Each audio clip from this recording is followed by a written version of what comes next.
And tumor cells cannot burn ketone bodies or fatty acids. So this then puts everything back on track. Cancer is not as complicated as people made it out to be. It's driven by a fermentation metabolism. Without glucose and glutamine, no tumor cell can survive for very long. And they're not flexible. They're not capable of great flexibility. They're locked into a ancient fermentation pathway and cannot switch to other metabolites that will replace glucose and glutamine.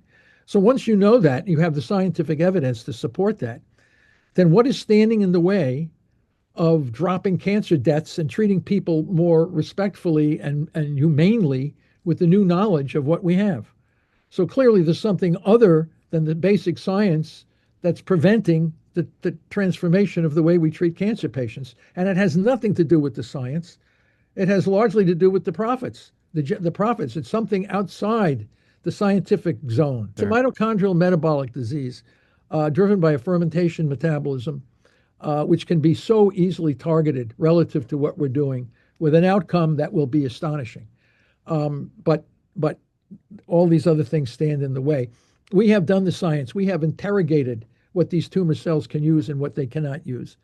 We're developing really, really sophisticated, beautiful ways to treat high-grade gliomas in children, pediatric high-grade glioma, with really powerful results that will not be used in the clinics because it doesn't involve radiation or chemo, the types of chemo that are presently being used.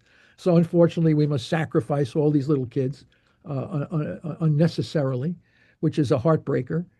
You know immediately that they're fermenting and that this acidification is blocking, like chemo and radiation, all the things they're so tough, they're hardy, they're all this kind of crap. I said, because they're fermenting. If you take away the fermentable fuels, they become remarkably vulnerable to the lowest doses of chemo and radiation. They're weak. They're already on the weak. And they say, oh, we're doing everything to figure out how immunotherapies and radiation and chemo, that doesn't work. They're so powerful. Yeah, because they're crapping out acidic molecules that all you have to do is pull a plug on the glucose and glutamine, and their protective shield disappears, and they die. And now that what's ever left is extremely vulnerable to the lowest doses of chemo or anything else you want to do. You throw in a little exercise on top of that, and man, these damn things are getting hammered. And you don't have to cause permanent damage to people.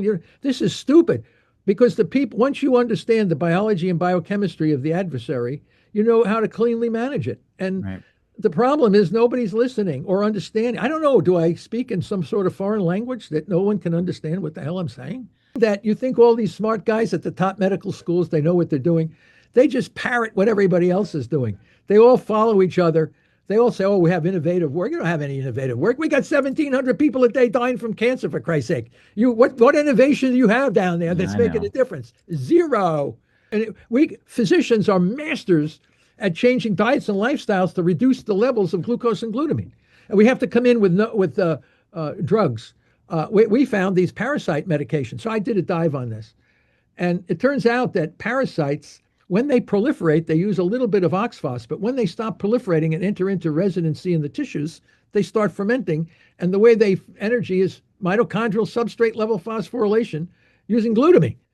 So I'm saying, whoa. So if I take a drug that's known to kill parasites like M-bendazole, fenbendazole, why don't we put that together with calorie-restricted ketogenic diets and a few other things?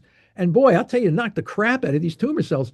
But you can't use it because you can't make any money on M-bendazole. It's all money, revenue generation. Well, we sacrifice the cancer patients for the good of the revenue. So the bottom line is that you've got to strategically target the glutamine. You can hold a chokehold on that glucose because it's a non-essential metabolite. The only cells that well, I don't say the only, but the cells that require glucose are the erythrocytes. They don't have a mitochondria. They need tiny amounts of glucose. And some of our brain cells can use some small. Don't forget, the brain will suck out the majority of glucose that's in your body. You do a little exercise on top of that while you're in therapeutic ketosis, and then you sprinkle in a little bit of M-bendazole. Our cocktail now consists of Don, M-bendazole, and CPI 613.